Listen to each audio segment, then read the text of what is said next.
Hello दोस्तों, नमस्कार। मैं आचार्य सतीश अपने YouTube चैनल एस्ट्रो गुरुजी में आप सभी का हार्दिक स्वागत करता हूं।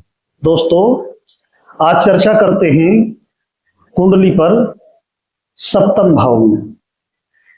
जिन बच्चों की शादी लेट हो चुकी है या लेट हो रही है या उनका रिश्ता टिक नहीं रहा है, आज उनके लिए विषय लेकर आए हैं। कुछ बच्चे ऐसा कहते हैं कि पंडित जी, हमारे बार बार रिश्ते आते हैं लेकिन रिश्ता टिक नहीं रहा।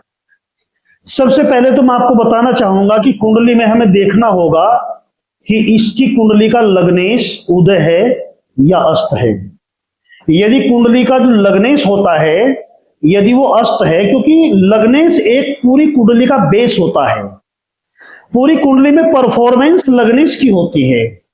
यदि लग्नेश उदय है, लग्नेश उनका अच्छा है, उसके बाद हम फिर प्रयत्न करते हैं सप्तम भाव का देखने का। लेकिन हमें यह भी देखना होता है कि सप्तम भाव उनका दूषित तो नहीं है।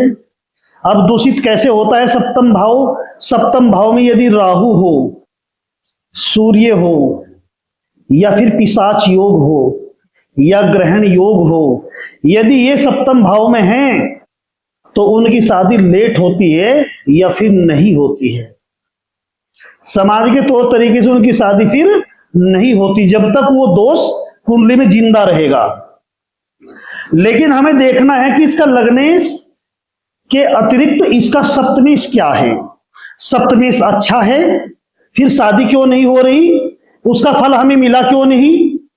हमें देखना होता है कि जब भी सप्तमेश ग्रह की महादशा होगी या अंतरदशा होगी, तभी वे उस कुंडली पे एक्टिवेट होगा।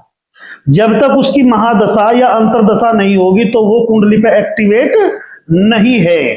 अपितु यह भी देखना होता है कि उसका सप्तमेश कहीं नीच का तो नहीं है, अस्त तो नहीं है, या किसी ग्रह के द्वारा वह पीड़ित तो नहीं है, या शत्रु की राशि में तो नहीं है। यह अवलोकन करने के उपरांत ही तब उसकी शादी का, रिश्ते का निर्णय दिया जा सकता है।